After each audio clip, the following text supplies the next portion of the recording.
Jesus is calling, calling for you and for me. See on the portals he's waiting and watching, watching for you and for me. Come home, come home. Ye who are weary, come home. Earnestly, tenderly, Jesus is calling, calling, oh sinner, come home.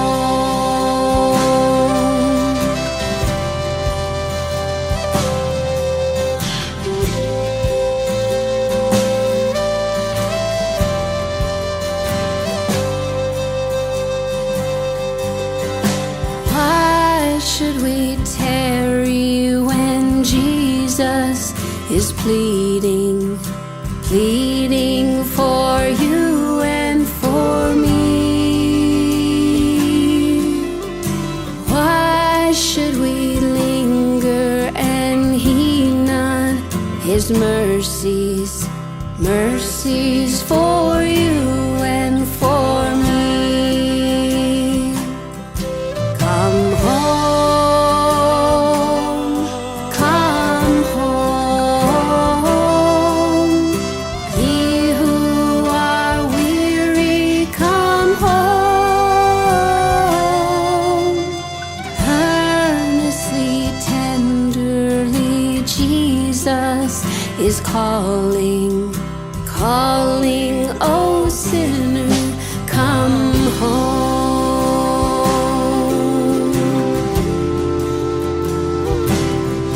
Come home.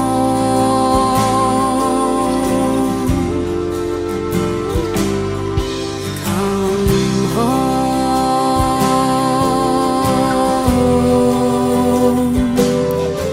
Come home.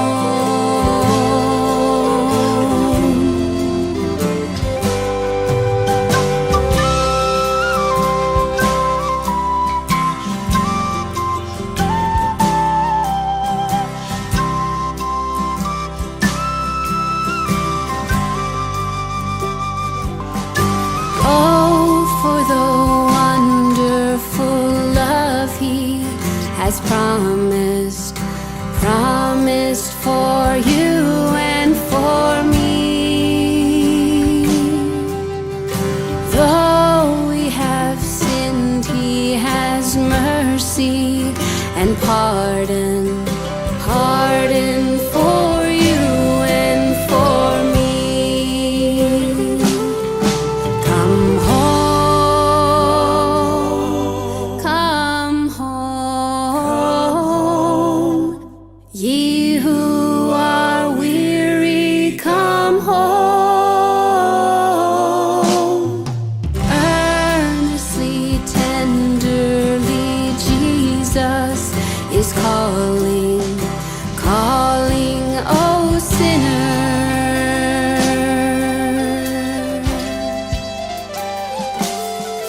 Come home.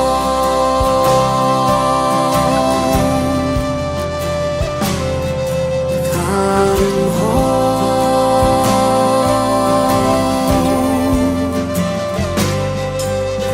Come home.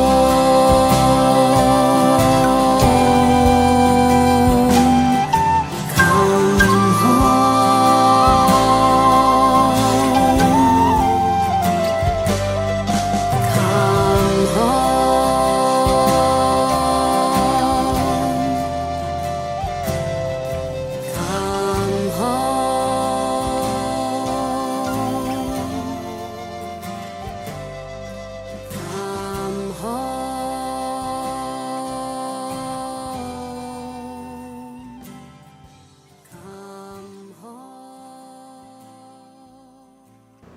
Isang kagalakan po na muli namin kayo makasama dito sa St. Paul sa aming prayer covenant tuwing umaga ng alas 6 Lunes hanggang Sabado.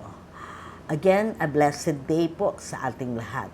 Tayo po'y saglit na manalangin. Diyos namin makapangyarihan sa lahat, muli salamat sa opportunity and a great privilege, O Lord, to be in fellowship with you. Salamat, Panginoon, sa buong magdamag na kami ay iyong pinrotektahan sa aming pagtulog, kaya naman taglay namin ang kalakasan at panibagong buhay na punong-puno ng pag-asa.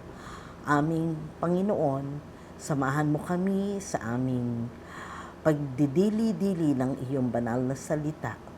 Pumagitna ka sa amin, Panginoon, na ang mensahe mo, ang aming madinig, ang mga salita mo, ang siyang pumasok sa aming mga puso, at ito ay aming magamit sa aming pang-araw-araw na buhay. Ito ang aming dalangin sa matamis na pangalan ni Jesus. Amen. Ang ating pong leksyonaryo ngayong umaga ay matatagpuan po sa Lumang Tipan sa Aklat ni Jeremias, talatang 1, kabanatang 4 hanggang 10. At ito po ang sinasabi. Sinabi sa akin ni Yahweh, bago ka pa ipinaglihi at ipinanganak, ay pinili na kita upang maging propeta para sa lahat ng bansa. Ang sagot ko naman, Panginoong Yahweh, hindi po ako magaling na tagapagsalita. Bata pa po ako. Subalit ang sabi niya sa akin, huwag mong sabihing bata ka pa. Pumunta ka sa mga tao't sasabihin ko sa iyo. Ipahayag mo sa lahat ang aking sasabihin sa iyo. Huwag kang matakot sa kanila, sapagkat ako ay kasama mo at iingatan kita. Ako si Yahweh ang nagsabi nito. Pagkatapos inunat ni Yahweh ang kanyang kamay, hinipo ang aking mga labi at sinabi, ngayon ay ibinigay ko sa iyo ang mga mensaheng dapat mong sabihin.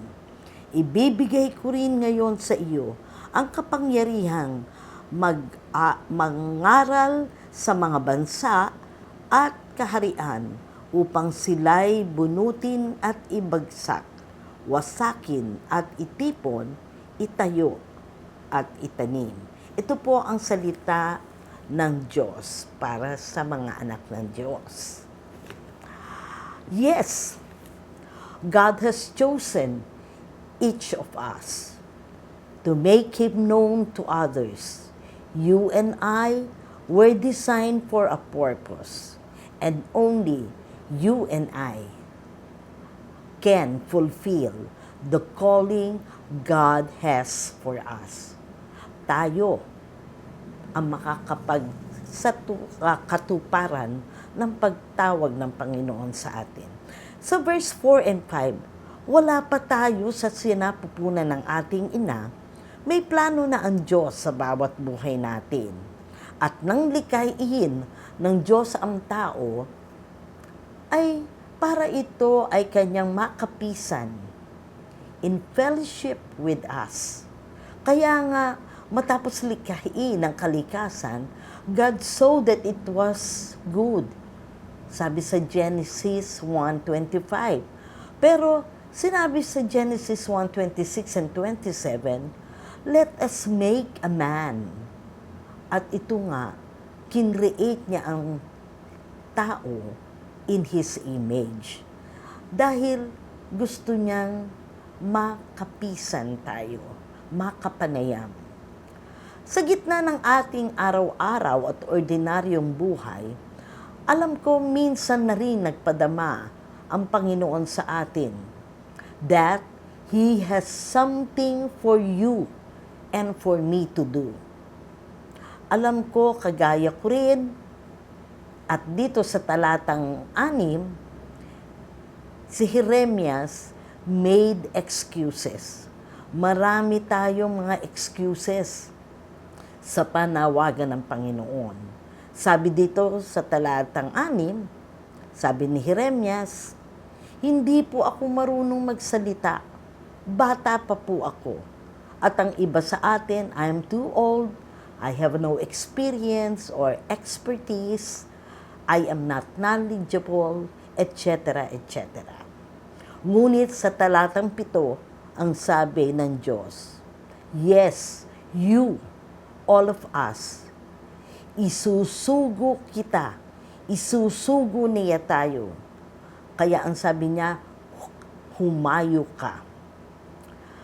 Kaya iyong verse sa Matthew 22:14, ang sabi doon, many are called, but few are chosen. Yes, tinatawagan tayo ng Panginoon. Nagpapahayag siya, tinatawagan niya tayo.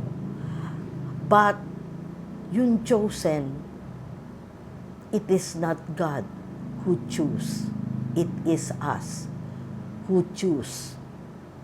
Sabi ang sa akin dito, many are called, but few are chosen.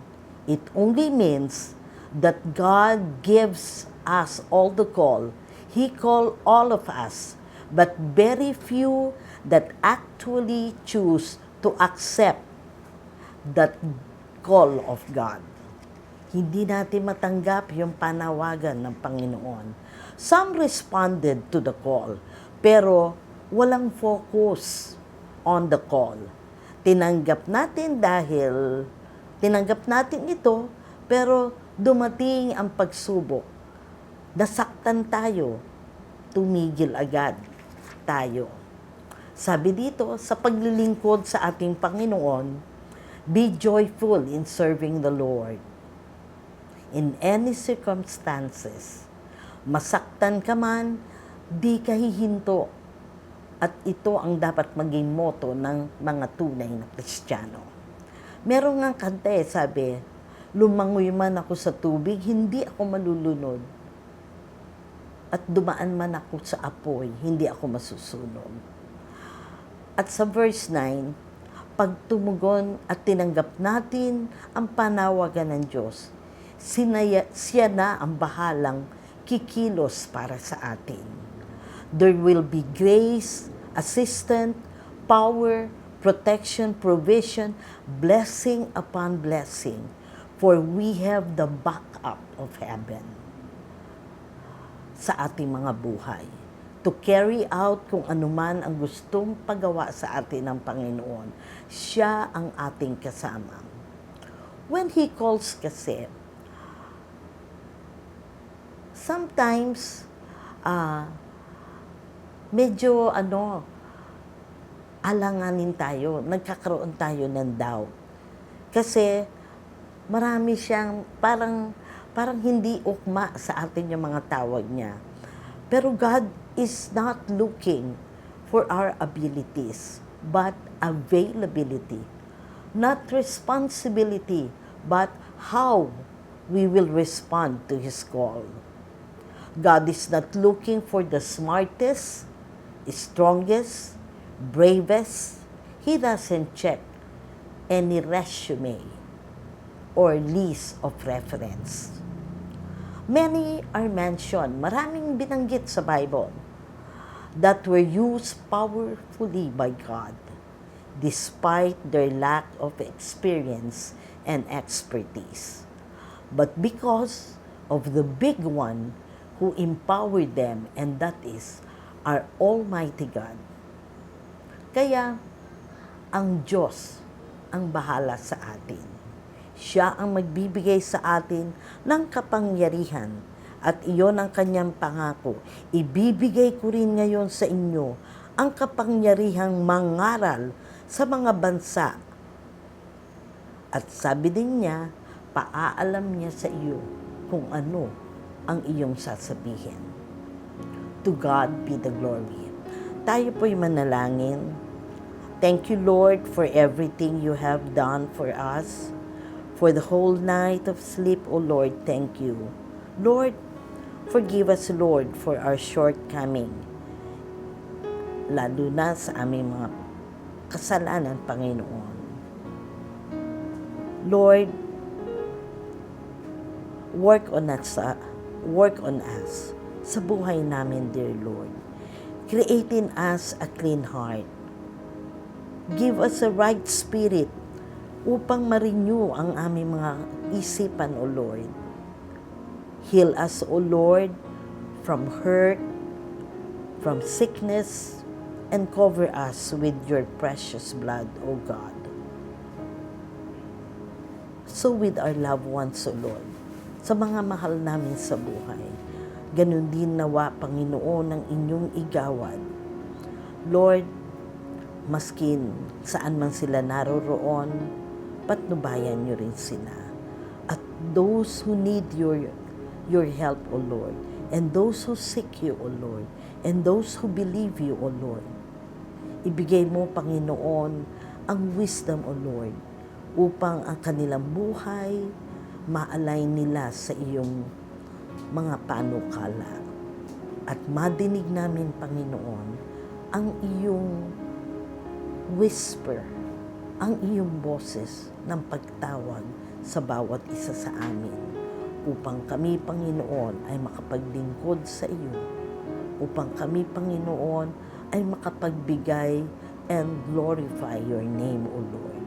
At ma-share namin ito sa iba pang mga kapatid namin, O Lord. Make us a blessing sa ibang tao.